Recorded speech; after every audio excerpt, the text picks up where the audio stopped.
હાલો, મારી યુટ્યુબ ચેનલમાં આપ સૌનું સ્વાગત છે। હું હર્ષાબેન કટકિયા। આજે આપણે બનાવવાના છે ચણા બટેકાનું શાક, અને હવે આપણે એને માટે ગેસ ચાલુ કરીશું। હવે કઢાઈ ચડાવી દઈશું।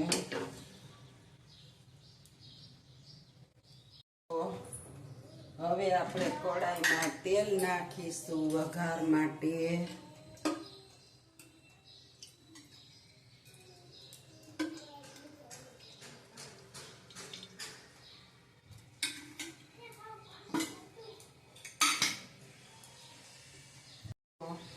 આપણું તેલ આવી ગયું છે।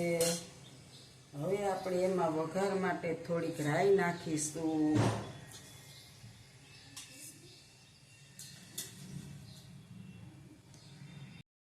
આપણે એટલી લસણવાળી ચટણી લીધી છે, એને આપણે થોડીક પલાળવાની છે પાણીથી, અને પલાળી દેશું। આની અંદર હળદર પાવડર નાખી દેશું। આની અંદર ધાણા જીરું પાવડર નાખી દેશું 2 ચમચી।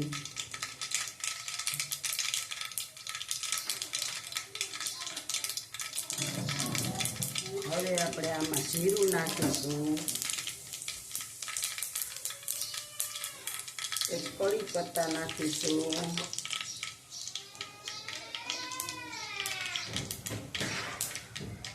આ તજ છે થોડાક, એ નાખીશું। આ મસાલો છે વઘારનો, એ નાખીશું। આ જાવંત્રી આપણે થોડીક નાખીશું।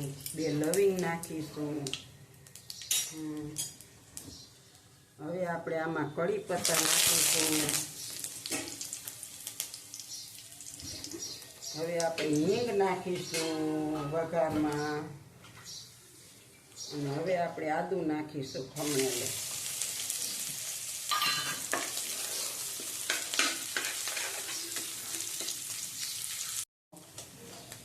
હવે આપણે જે મસાલો પલાળ્યો છે ને એ નાખવાનો છે।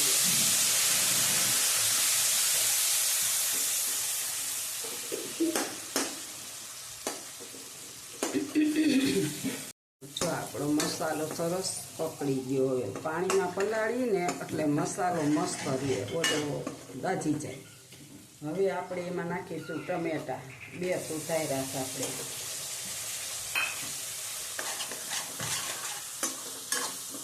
થોડી વાર આપણે એને તેલમાં ચોળવીશું। તો આપણે આની અંદર આપણે 1 ચમચી ચણાનો લોટ નાખી દઈશું। નાની છે ને એટલે 1 ચમચી છે જોઈએ,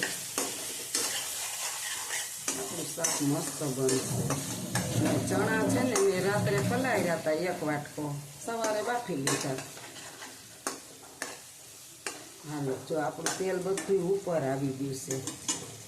આ મેં તમે જોઈ શકો છો કે તેલ બધું ઉપર આવી ગયું છે। હવે આપણે એમાં ચણા નાખી દઈશું, અને આપણે 2 મોટા બટેકા બાફ્યા છે, રસો થોડો ઘટ થાય ને એટલે એ નાખી દઈશું। અને એને આપણે થોડીક વાર મસાલામાં ફેરવીશું। આપણે એને થોડીક વાર મસાલામાં ગેસ ધીરો કરી અને મસાલા સાથે ચડવા દઈશું। હવે આપણે આમાં બાફવામાં નિમક નાખ્યું હતું, એટલે આપણે જરૂર પ્રમાણે નિમક નાખીશું।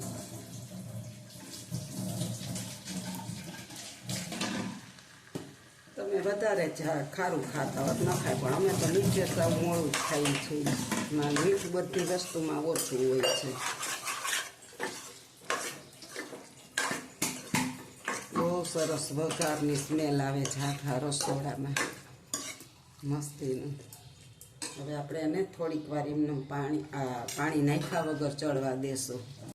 શાક ચડે ત્યાં સુધીમાં આપણે અડધા લીંબુનો રસ કાઢી લેશું। જો આપણું શાક તેલ બધું છૂટી પડી ગયું છે। હવે આપણે આમાં થોડું પાણી નાખીશું। જો હાવ તેલ છૂટું પડી ગયું છે, મસાલો ધીરે ગેસે જ આપણે ચડવા દીધો, એટલે મસાલો આની અંદર મિક્સ થઈ જાય. હવે આપણે આની અંદર થોડું પાણી નાખીશું, અડધો ગ્લાસ.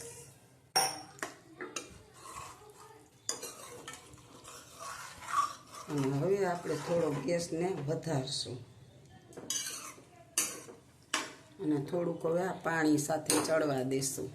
આપણું શાક હવે હરવે હરવે ચડી ગયું ધીરે ગેસે, અને રસો પણ એકદમ ઘાટો થઈ ગયો મસ્ત. તમે જોઈ શકો છો. પણ હજી આપણે એને 5 મિનિટ રહેવા દેવાનું છે. હવે આપણે આ 1 ચમચી લીંબુનો રસ નાખી દઈશું.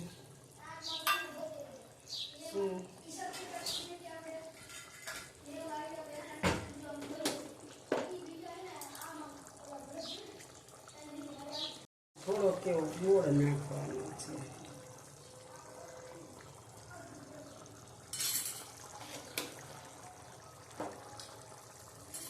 હવે આપણું શાક થોડીક પર ગોળ અને લીંબુના રસ સાથે ચડવા દઈશું આપણે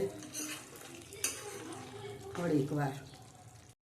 જો આપણું શાક છે ને હવે મસ્ત ચડી ગયું છે. હજી આપણે આમાં થોડોક રસો છે ને એ રાખવો છું, કારણ કે આ ઠરશે ને એટલે એકદમ રસો આનો ઘાટો થઈ જશે. એટલે તો આટલો ઘાટો તો છે જ, પણ હજી ઠરશે ને એટલે સાવ ઘાટો થઈ જાય. એટલે હવે આપણે આ ગેસને બંધ કરી દઈશું.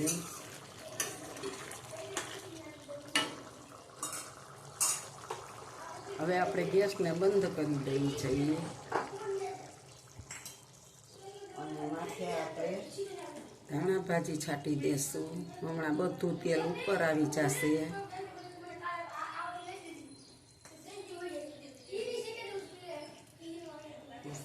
આપણું શાક બની ગયું છે.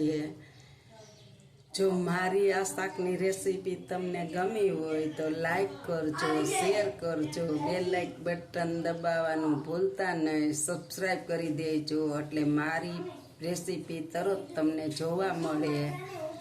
આવજો. જય બાબા સ્વામી, જય ગુરુદેવ.